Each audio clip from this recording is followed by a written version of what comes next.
समाजवादी पक्षाचे आमदार अबू आझमींनी पुन्हा एकदा अकलेचे तारे तोडलेत। राज्यभरात वारीचं भक्तिमय वातावरण असतानाच अबू आझमींनी वारीवरून वादग्रस्त वक्तव्य केलं। नमाज पठणामुळे रस्त्यावर होणारी गर्दी आणि वारीची गर्दी अशी तुलना करताना आझमींनी पुन्हा एकदा गरळ ओकली। आझमींच्या या विधानावरून सर्व स्तरातून आता टीका होती।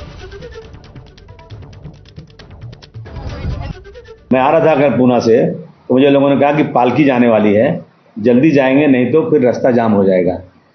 रास्ता जाम हो रहा है, हमने कभी मना नहीं किया, लेकिन हमारी मस्जिद हमारी नमाज के लिए यानी ये जानबूझ करके ना इस देश में मुसलमानों के लिए जमीन तंग की जा रही है।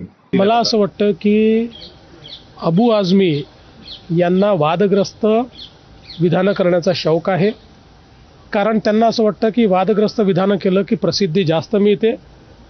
त्यामुळे मी त्यांना प्रसिद्धीच्या लायक समजत नाही, म्हणून असल्या फालतू गोष्टीला मी उत्तर देणार नाही। राहुल फडणवीस साहब, मैंने कौन सी गलत बात किया? मैंने ये कहा कि मैं जब गणपति होगी, कोई आपकी पूजा होगी, तो मैं वहाँ पर शरबत पिलाने को तैयार हूँ।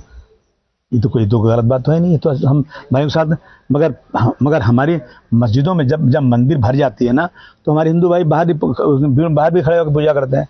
हमारी मस्जिद भर जाए ना, तो ज़रा आपके लोगों से कहिए, जो लोग कहते हैं कि बाहर नहीं पढ़ने देंगे, उधमबाजी करते हैं, कहते हैं कि पासवर्ड कैंसिल कर देंगे, लाइसेंस कैंसिल कर देंगे, वे हमको जीने का हक दीजिए ना। तर वारीबद्दल केलेल्या वक्तव्यावरून अबू आझमी चांगलेच वादात अडकले। शिंदेच्या शिवसेनेचे खासदार नरेश म्हस्के आणि राष्ट्रवादी नेते अमोल मिटकरींनी अबू आझमींवर हल्लाबोल केलाय। सर्व धर्म जात पंथ विसरून भाविक या वारीमध्ये सहभागी होत असतात। यामध्ये अनेक मुस्लिम धर्मीय सुद्धा या वारीमध्ये सहभागी होत असतात। यांच्यासारखे कुठेही रस्त्यावर ट्रॅफिक बंद करून ती वारी नसते। शिस्तबद्ध पद्धतीने रस्त्याच्या एका बाजूने ही वारी सुरू असते। त्यामुळे जे काय बोलताय ते डोकं ठिकाणावर ठेवून बोला। वारकरी संप्रदाय हा सर्व धर्म समभाव जपणारा संप्रदाय आहे। अबू आझमीला कदाचित त्याबद्दल अक्कल नसेल, तर त्यांनी वारकरी संप्रदायाचा एकदा अभ्यास करावा। वारकरी शिस्तीत वागणार आहे, वारकरी सरकारला सहकार्य करणार आहे, मात्र जाणीवपूर्वक वारीच्या तोंडावर अशा प्रकारचं विषारी वक्तव्य करणं हे निंदनीय आहे।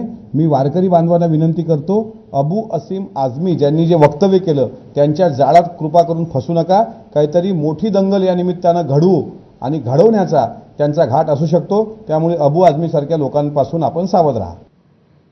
तर अबू आझमींच्या विधानाला वारकऱ्यांनी देखील विरोध केलाय। ते जे टीका करतात त्यांच्याकडे ज्ञानाचा विचारही नाही, काय अज्ञान म्हणून ते टीका करत असतात। त्यांना ज्या वेळेला या वाटेवरचं ज्ञान, या वाटेवरचं आनंद प्रेम कळेल, त्यावेळेला ते टीका करायचं थांबतील।